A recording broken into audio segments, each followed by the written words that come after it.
జై శ్రీరామ్. శ్రీమాత్రే నమః. శ్రీ గురుభ్యో నమః.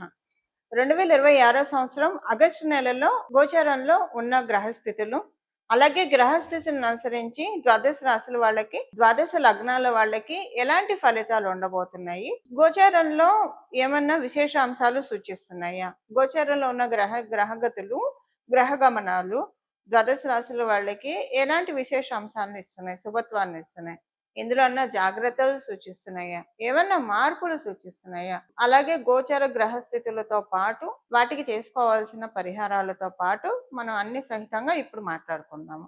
మొదటగా గోచారంలో ఉన్న గ్రహ గమనాలు, గ్రహస్థితులు. మంగళ్ వృషభ రాశిలో సంచారము.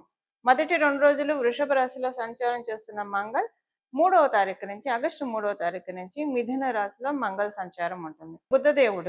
బుధదేవుడు మిథున రాశిలో ఆయన సంచారం 5వ తారీఖు వరకు ఉంటుంది. 6వ తారీఖు నుంచి మిథున రాశిలో నుంచి కర్కాటక రాశిలో బుధదేవుని సంచారం ఉంటుంది.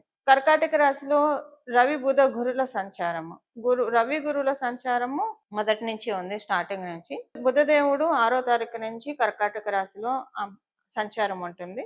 రవి బుధ గురువులు ముగ్గురు కూడా 17వ తారీఖు వరకు కూడా కర్కాటక రాశిలో సంచారం ఉంటుంది. 18వ తారీఖు నుంచి రవి కర్కాటక రాశిలో ఉన్న రవి సింహరాశిలో పయనం ఉంటుంది. 23వ తారీఖు కర్కాటక రాశిలో ఉన్న బుధ భగవానుడు సింహరాశిలోకి వస్తాడు. కేతుదేవుని సంచారము సింహరాశిలో, శుక్రాచార్యుల వారి సంచారము కన్యా రాశిలో, కుంభరాశిలో రాహు యొక్క సంచారము, శనీశ్వరుడి సంచారము మీనరాశిలో ఉంది. వక్రించిన శనీశ్వరుడి సంచారము మీనరాశిలో ఉంది. ఇవి గోచారంలో ఉన్న గ్రహస్థితులు. ఈ గోచారంలో ఉన్న గ్రహస్థితులను అనుసరించి ఫలితాలని ఇప్పుడు మనం చూద్దాము. ఫలితాన్ని చూడటానికంటే ముందుగా ఈ మాసంలో గోచారంలో ఉన్న ప్రత్యేక అంశం ఒకటి ఉంది, అది మనం చూద్దాం. కర్కాటక రాశిలో ఆగస్టు నెల 6వ తారీఖు 2026 6వ తారీఖు నుంచి, అలాగే 2026 ఆగస్టు 17వ తారీఖు వరకు రవి బుధ గురుల సంచారం ఉంటుంది. ఇది చాలా మంచిది. రవి బుధ గురువుల సంచారము కర్కాటక రాశిలో అందరికీ శుభత్వాన్ని సూచిస్తుంది. ఏ ఏ విషయాల్లో శుభత్వాన్ని సూచిస్తుందో అది మనం చూద్దాం. ఇప్పుడు ఆయన మిథున రాశి, కన్యా రాశి వాళ్ళకి కూడా మంచి ఫలితాలే ఉంటాయి, ఆయన రాష్ట్రాధిపతి కాబట్టి. ఇంకా కొన్ని రాశులకి ప్రత్యేకమైన శుభం ఉంటుంది. కర్కాటక రాశి వాళ్ళకి పూర్తిగా శుభ ఫలితాలను ఆయన ఇవ్వడు కూడా, పూర్తిగా ఇవ్వలేడు. బట్ మిగతా 2 గ్రహాలు గురువు మరియు రవి వీళ్ళిద్దరూ ఇస్తారు. బుధుడు పూర్తిగా శుభ ఫలితాలని కర్కాటక రాశి వాళ్ళకి ఇవ్వలేడు. ధనుస్సు మరియు మీన రాశి వాళ్ళకి కూడా బుధుడు ఇక్కడ కర్కాటక రాశిలో ఉంటే పూర్తిగా శుభ ఫలితాలను ఇవ్వడు. ఈ రాశుల వాళ్ళకి పూర్తిగా ఆయన శుభ ఫలితాలను ఇవ్వలేడు. ఇప్పుడు మనము ఈ ప్రత్యేక అంశాలతో కూడుకున్న ఈ గ్రహస్థితి అందరికీ ఎలాంటి ఫలితాలను తెచ్చిపెడుతుందో మనం ఇప్పుడు చూద్దాం. ప్రతి ఒక్క రాశి వాళ్ళకి కూడా విడివిడిగా మనం ఇప్పుడు మాట్లాడుకుందాం. వృశ్చిక రాశి. వృశ్చిక లగ్నంలో పుట్టిన వాళ్ళకి ఈ మాసం మీకు వృశ్చిక రాశిలో పుట్టిన వాళ్ళందరికీ కూడా అదృష్టకరంగా ఉంది, లాభకరంగా ఉంది, మంగళప్రదంగా ఉంది. లాభకరంగా ఖచ్చితంగా ఉంది. మీకు లాభాధిపతి 9వ స్థానంలో సంచారం చేస్తూ ఉన్నాడు. ఆరోగ్య రీత్యా లాభం ఉంటుంది మీకు, మీ కుటుంబ సభ్యులకి. ఆరోగ్యమే మహాభాగ్యం అంటాం. ఆరోగ్యం మొదట. ఆరోగ్య పరంగా మీకు, మీ కుటుంబ సభ్యులకు బాగుంటుంది. ఆర్థికంగా చాలా బాగా ఉంటుంది. ఎవరితోటైనా మనస్పర్ధలు, ఇది మీ ఇంట్లో వాళ్ళతో కావచ్చు, బయట వాళ్ళతో కావచ్చు, ఉన్న మనస్పర్ధలన్నీ తరలుగా వీడిపోతూ ఉంటాయి. అదే మీకు ఒకవేళ మనస్పర్ధలు, ఒకవేళ మీరు ఎవరినన్నా అపార్థం చేసుకొని ఉంటే అనవసరంగా, అది మీకు ఇప్పుడు అర్థమవుతుంది. ఈ మాసము ఈ ఫలానా వాళ్ళని అనవసరంగా, అది ఇంట్లో వాళ్ళు కావచ్చు, బయట వాళ్ళు కావచ్చు, అనవసరంగా అపార్థం చేసుకున్నాము, తప్పు, వీళ్ళ గురించి ఇలా అపార్థం చేసుకోకూడదు అన్న రియలైజేషన్ ఫ్యాక్టర్ ఈ మాసంలో ఉన్న గోచర గ్రహస్థితులు ఇస్తాయి. అదొక బ్లాకేజ్గా మీకు ఉన్నది. దానివల్ల ఏంటంటే కొన్ని పనులు మీకు అవ్వకుండా ఆటంకంగా కూడా ఉంది. ఇప్పుడు అది రియలైజేషన్ ఫ్యాక్టరు మీకు పనుల్లో ఆటంకాలని తొలగిస్తుంది. అందుకే ఇది అవుతుంది. ఇప్పుడు ఆ రియలైజేషన్ వల్ల ఎప్పుడైనా సరే బెనిఫిట్ ఉంటుంది. ఇప్పుడు ఉండే బెనిఫిట్ ఇంకా ఎక్కువ ఉంటుంది. కొన్ని విషయాల్లో సెల్ఫ్ రియలైజ్ అవుతారు. అంటే మీరు ఏదో తప్పు చేశారని కాదు, అపార్థాలు, అనుమానాలు, అపోహల నుంచి బయటకు వస్తారు. సో దీనివల్ల ఏంటంటే ఈ రియలైజేషన్ వల్ల మీకు సంతోషంగా అనిపిస్తుంది, బాగుంటుంది, బాగా అనిపిస్తుంది. విదేశాల్లో వెళ్ళాలని ప్రయత్నించే వాళ్ళకి బాగా ఉంటుంది. విదేశాలలో ఉన్న వాళ్ళు మీకు అక్కడ కొన్ని అనుకూలతలు ఉన్నాయి. అక్కడ మీకు విదేశాల్లో ఉన్న ఆహ్, ప వ్యక్తుల వల్ల కొన్ని అనుకూలమైన పరిస్థితులు మీరు చూస్తారు. చ అంటే అది ఫైనాన్షియల్ బెనిఫిట్ కావచ్చు. ఏదో ఒక ప్లస్ అయితే మీకు జరుగుతుంది విదేశాల్లో ఉన్నవాళ్ళు. మరంటే స్వదేశంలో ఉన్న వాళ్ళకేంటి? వాళ్ళకేమి అంటే వాళ్ళకేమి ప్లస్ ఉండదా అంటే, మీకు కూడా ప్లస్ ఉంటుంది. స్వదేశంలో ఉన్న వాళ్ళకి ప్లస్ ఏంటంటే, మీకున్న బర్డెన్ కమ్ డౌన్ అవుతుంది. ఫైనాన్షియల్ బర్డెన్స్ ఏవేవైతే ఉన్నాయో, ఫైనాన్షియల్ బర్డెన్స్ కావచ్చు, ఆరోగ్యపరమైన బర్డెన్స్ కావచ్చు, కుటుంబంలో ఉన్న చిక్కులు కావచ్చు, ఇవి ఏవేవైతే ఉన్నాయో అవన్నీ కూడా కమ్ డౌన్ అవుతాయి ఈ మాసాల్లో. ఇలా గోచారంలో ఉన్న గ్రహస్థితులు మిమ్మల్ని దీవిస్తున్నాయి. పరిహారం ఏం పరిహారం చేసుకోవాలి? ఇప్పుడు మనము ఫలితాలు తెలుసుకున్నాము. దీనికి తగ్గట్టు పరిహారాలు ఏం చేసుకోవాలో ఇప్పుడు మనం చూద్దాం. కర్కాటక రాశే మెయిన్‌గా మనకిప్పుడు పరిహారం చూడాలి.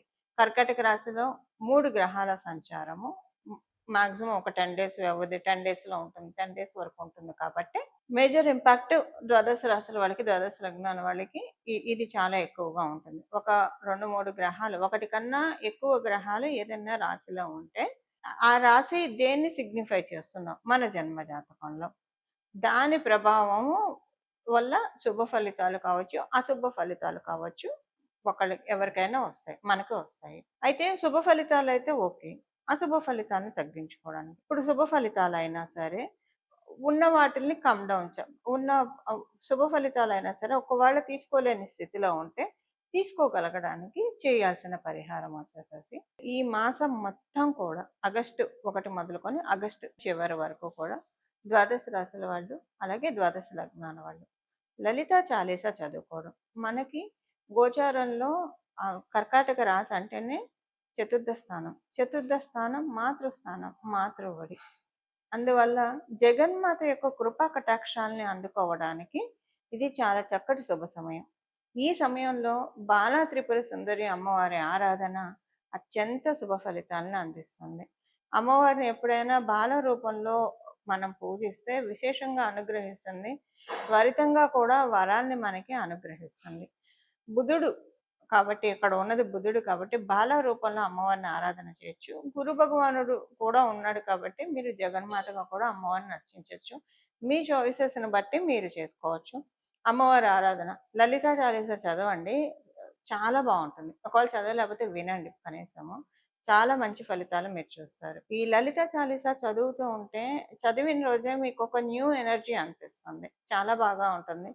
అలాగే సౌందర్య లహరి వినడమో చదవడమో చేయండి. చదవడం అంటే పర్ఫెక్ట్గా వస్తేనే చదవాలి, లేదంటే ఎవరి దగ్గరైనా గురుముఖత నేర్చుకొని అప్పుడు చక్కగా చదవచ్చు. వినండి, కనీసం వినడానికైతే మనకి ఇప్పుడు అవకాశం ఉంది. కలియుగంలో ఉన్న సులభోపాయాలు ఎన్నో ఉన్నాయి. కాకపోతే మనం ఇవన్నీ పట్టించుకోకుండా లౌకికంగా పరిగెత్తుతూ ఉంటాం. ఇంకా తప్పదు, బాధ్యతలు ఇవన్నీ ఉంటాయి కాబట్టి. కానీ ఈ సులభోపాయాల మీద మనము ఒకసారి దృష్టి పెడితే ఇవన్నీ కూడా మనకి కాంప్లికేట్ థింగ్స్ అన్ని అన్కాంప్లికేట్ అవుతాయి అన్న విషయాన్ని మనం గుర్తెరగాలి. అది సౌందర్య లహరి దానికి ఉత్తమమైన సాధన. ఈ నెల మొదలుకొని నెలనాళ్ళు అసలు ఇక్కడి నుంచి ఇంకా కంటిన్యూ చేయండి. మీ ఎన్నాళ్ళు కంటిన్యూ చేస్తే అన్నాళ్ళు కంటిన్యూ చేయండి.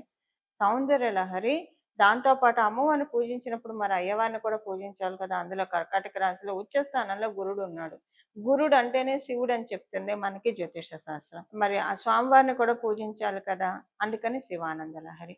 ఈ 2 వినండి. అత్యంత భక్తి శ్రద్ధలతోటి మనసు లగ్నం చేసి అంటే చాలా కాన్సన్ట్రేటెడ్గా వింటే కనుక చాలా అంటే చాలా మంచి ఫలితాలని మనమందరం కూడా చూడటానికి అవకాశం ఉంటుంది. ఈ ప్రతిరోజు మీకు ఏదో ఒక సమయం పెట్టుకోండి. స్నానం చేశాక వెంటనే అయితే ఇంకా మంచిది.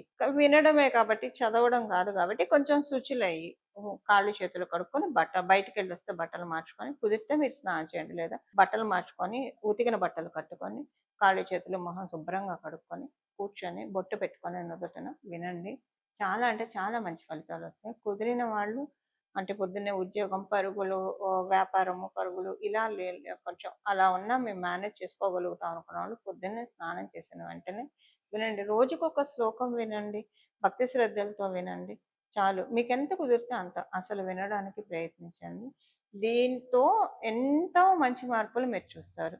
గోచారంలో ఉన్న మీ మీ జన్మ గ్రహస్థితుల్లో మీకు ఏవేవైతే ఇబ్బందులు కలిగిస్తున్నాయో ఆ ఇబ్బందుల నుంచి వన్ బై నెమ్మదిగా గట్టెక్కడానికి చక్కటి అవకాశం ఉంటుంది.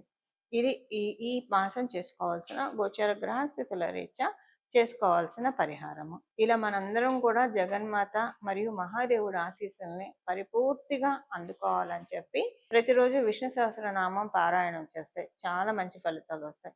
విష్ణు సహస్రనామం చదవండి లేదా వినండి. ప్రతిరోజు చేస్తే కనుక అత్యద్భుతమైన ఫలితాలను తీసుకోవడానికి అవకాశం ఉంటుంది.